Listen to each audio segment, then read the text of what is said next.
ka na. Natural lang yun. Pagka naagrabyado isang tao, ginagawan siya ng masama, magalit ka. Ang masama yun, nagagalit ka na walang dahilan.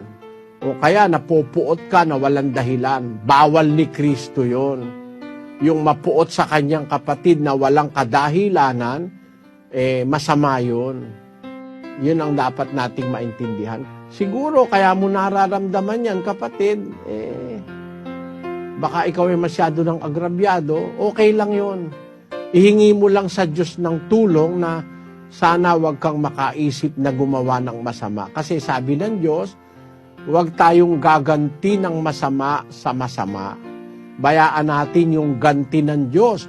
Dahil sabi ng Biblia, ako ang Panginoon, akin ang paghihiganti, ako ang gaganti, sabi ng Diyos. Huwag kang gaganti. Bayaan mo na lang ang Diyos ang gumanti sa kanila. Naliligaw ka